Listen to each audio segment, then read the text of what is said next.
Hey, I'm Coach Kirk. Let's play better doubles. Let's learn how to set a play to allow your net player. I'm the server, there's my net player. I want to set a play to help my net player be emboldened to cut off a ball that's within range. So we're going to do a technique or a tactic called poaching. And typically what you want to do, well, firstly, you want to make sure the server is standing in the correct place. This is for my buddy Matt and my buddy Phil. You guys have nice serves, you have great forehands, and you like to stand very close to the center mark, the hash mark, as if you're playing a singles match. When you stand over here and I'm standing in the middle, I'm in jeopardy. You can hit me in the back of the head with your mistargeted serve. So what happens is, because you're stubborn to want to play over here, guys, it makes me want to shove over to the alley, and I end up playing the all-important alley. No, I end up playing the alley, which is not struck very often.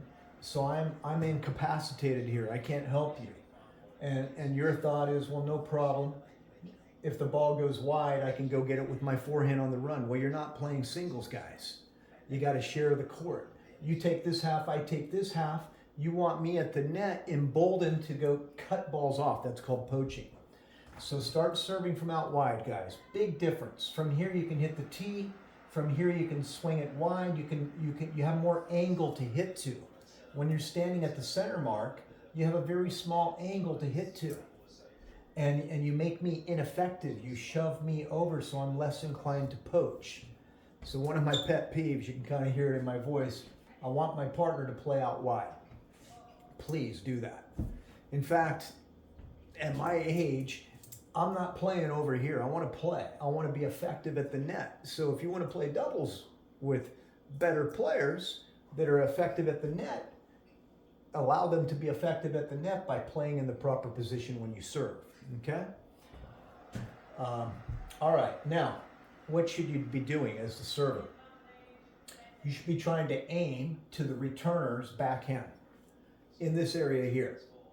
That coming in from this angle, if you hit here, the ball is traveling toward the returner, pinching them, jamming them into their hip, jamming their left hip. If they're right-handed, most players are right-handed, if you can hit into this area where it curves into their backhand, you get them all jammed up and they tend to float balls back, making it easy for me to put it away. Okay? Now, what do you do after you make that magnificent serve and the ball floats and I cross over to cut it off? I'm trying to cut it off and I'm trying to go at the partner of the returner. I'm going to surprise the person in close because that ball floated sitting up high so I can drive it down at their toes. Now this guy is going to back off probably and make a reflex volley if he gets his racket on the ball. So that ball, if I cross and my momentum takes me this way and he makes a lucky reflex volley that comes back, you got to be there to cover it. So you can't just serve and hang back. Okay? You serve, you come into about mid-court. When I make my cross, you split step and cover my side. You don't just serve and immediately run over here. That tips off the returner where the ball's going. You got to have a little bit of disguise in what you're doing, okay? And the ability to adapt if we set up this poaching play and your serve goes into the returner's backhand and instead of me getting a chance to cross, he's flipped it over my head with a lob. If you come in and split step, you can cut that ball off, sink a volley, and we can both stay at the net. If you stay back and the ball goes over my head, now you got to run over and deal with a high backhand, and we're back into a defensive position. Then I've got to drop back to the service line because I don't know if you're going to hit a great ball back or a weak ball back.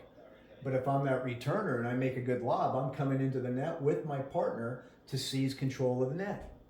So that was a lot, but this is something that I find to be frustrating at club level tennis is people don't understand this kind of essential basic concept of how to set plays when you're the serving team. You're the baseball pitcher, they're the batter, you're throwing out the pitch, you're initiating the pitch, to use a baseball analogy. They're reacting, they're returning, they're batting, responding to the fastball, the curveball, the topspin, the sinker, the ball to their inside, outside. You have the opportunity to kind of throw the rhythm off on this guy, so he sets me up with an easy put away. We got to be thinking in terms of, how to work in concert together to be an effective doubles team, right? We're not both just playing singles out here, even though you're a great singles player, Matt, and I'm a good singles player too. But in doubles, we want to do some things so that we can have the court covered effectively, efficiently. I know where you're going, you know where I'm going, and we set these plays. Now, let's flip it a bit. Let's have you out here, I'm over here, and this time what we're going to do is we've done a series of poaches, effective. Now the guy's getting wise to it, so you want to dole this out in random, attempts so they don't pick up on it, and we'll go into that in a minute. But now let's try swinging a serve wide, boom, sending him off the side here. The return is going to go wide on the forehand. This is not the time for me to poach. If you swing a serve wide and the returner's got his forehand, assuming he's a right-handed player, he's going to shoot it down the line in the alley. So I don't want to evade my position and go here. I want to respond to the flight of your ball. I'm going to follow the flight of your ball. I'm going to move over and protect this alley. Okay, I'm not going to overprotect it, but I'm going to be aware that if it swings wide, it's a lot easier for this player to swing it down here. And if he does try a sharp angled shot, see, there's a lot more court to hit here. If you swing him wide, there's a lot more court, roughly 39 feet or so, to hit it into here. If you got him out wide and now he's going to go this way, he's got to go up over the net and make it drop into a small space. So you want to go for safe shots, or aggressive shots into big areas. Aggressive shots into big areas, big targets. So anyway, let's talk about how to be a better doubles team. We want to start using signals as well, okay? So you'll see players come together at the three-quarter court area, whisper a plan for the next point, and then we want to confirm what the plan is by using signals. So a lot of tennis players, this means poach, this means stay, this means poach. This means I'm going to be like a rock and keep my position at the net, maybe head fake, maybe pretend I'm going to go, but I'm going to keep my spot, okay? So that way, I'm not surprising the server. We come together, maybe it's second serve, I'm going to do a head fake, but I'm going to hold my position because his second serve is not as strong. Easier for the returner to tee off on it, get control of it, hit an aggressive return that's not easy for me to pick off. Okay? But not always. I always want to make a signal on a second serve because as you play with better players, there's times when, for me, on example on my second serve, I'm pretty good at placing the ball. And I can hit a ball that bounces high to player's backhand side. On a second serve, I tend to get a little more arc on the ball to clear the net so it goes deeper. And if I'm feeling it and we've got a mojo going, on a second serve, I'm like, hey, poach on this one. Just because you want to keep that guy guessing. What else can we do? So this means stay, this means go. If I go up to the net, I put the signal behind my back, that means I'm going to go. I don't want to turn around and go, hey, did you get that? And then show my signal to the other squad. Okay? So stay, go, mostly on first serves. And then the other thing I would say is what's helpful is to do this at a smart time. And I like a type of score management way of playing aggressive. It's kind of like a poker player that's managing their chips, their stack of chips. There's times when you got a stack of chips and you get to be the bully, right? If you have a small stack of chips, you're not going to be bluffing and being a bully. It's too risky.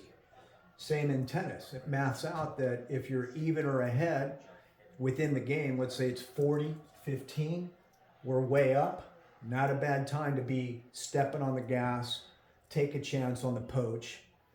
And it's not even that risky once you get good at it. Anyway, If we try the poach and it doesn't work, we set the play to make a poach. My partner tries to hit the tee. He hits the tee, but maybe, I've committed to go, but it wasn't a really great shot, but I committed to go. I don't want to confuse my partner. So I go and he hits behind me a little bit for a winner. All right, now it's 40-30. We're still ahead. And maybe this player is the weaker returner. Maybe this is a time to make him really think I'm going to go.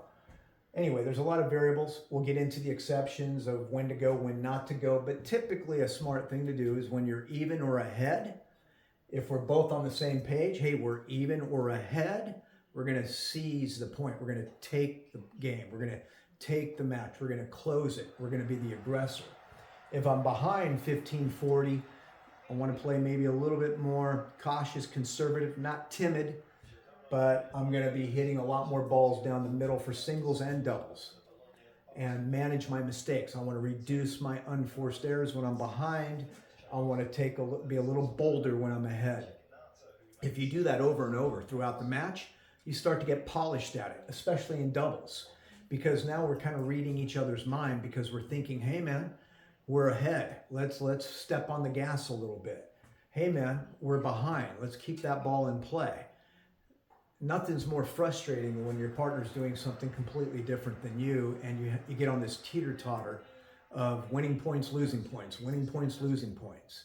When you're on the same page with a plan, you start to collect points in batches.